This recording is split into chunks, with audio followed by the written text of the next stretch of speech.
The life of tonight's newsmaker is one of opposite extremes. He's got a great family life, and his professional life has taken off. The Triad Business Journal recently recognized him as one of its 20 in their 20s young leaders who are making a difference in their professions and communities. But at the same time, Yael Flores could, within the next few months, be forced to go into hiding, fearing he might have to leave this country. And he's not alone.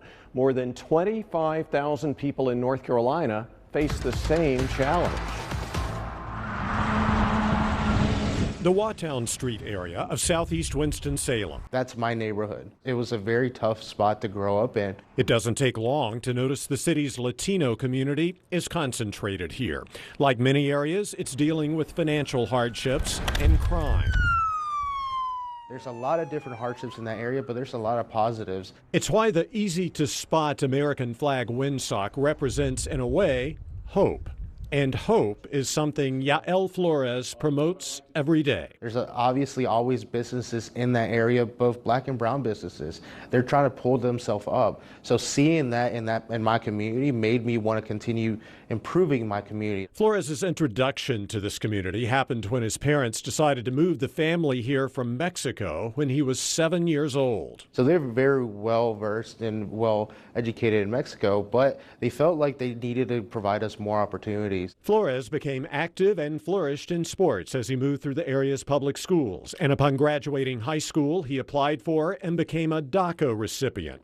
DACA, as you may know from the demonstrations and all the legal scrutiny it's faced, stands for Deferred Action for Childhood Arrivals. Its recipients, often referred to as dreamers, were brought to the United States as children. They get a renewable 2-year period of deferred action from deportation. In other words, they won't be deported during that time. They're also allowed to attend school and get work permits. So the renewal process is very cumbersome, I would say. Yeah. It's very hard. So what you really have to do is every time you renew it, you have to pay a $500 fee. Really? Yeah, every Wow. time. And then on top of that, we have to go through the whole getting your driver's license process through the DMV, all that all over again. Wow. So when you apply, you have to wait to make sure your background check goes through again and your fingerprints. Today, Flores spends his time advocating for himself and the 30,000 plus other DACA recipients in North and South Carolina.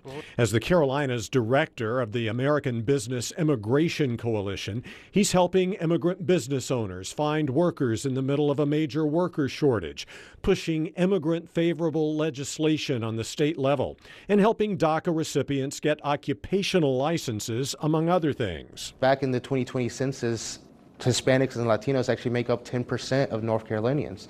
That's a 40% increase from the 2018 to the 2020 census. We're entrepreneurs, we're providing businesses, we're providing services. We're also educated, we're going to school, becoming doctors, becoming nurses.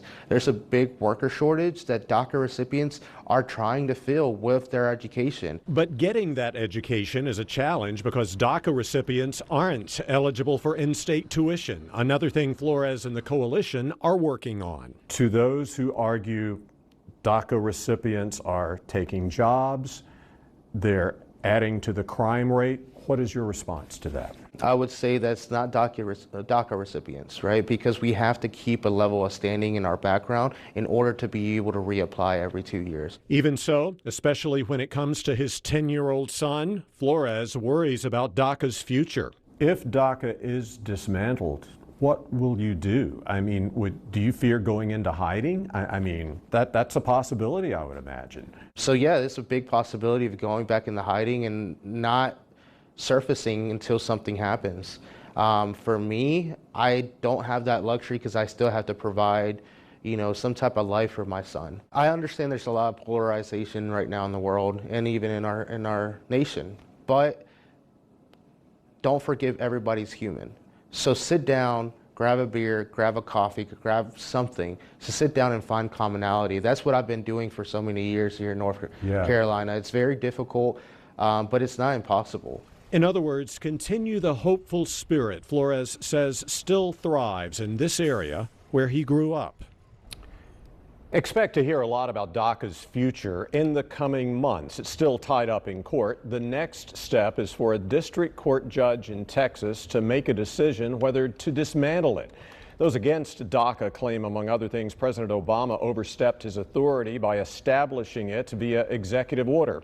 This upcoming April 6th is the deadline this judge in Texas has set for all parties to turn in written briefs to the court, and he could make a decision soon after that. Ideally, Flores says the ultimate solution for the Dreamers would be immigration reform with a pathway to citizenship. Earlier this month, bipartisan legislation was introduced in Congress that would do that. It's called the DREAM Act, but similar efforts have failed in the past. To read more about Flores's work and the work of the American Business Immigration Coalition, just look for this story, which we are about to post on our website, myfox8.com.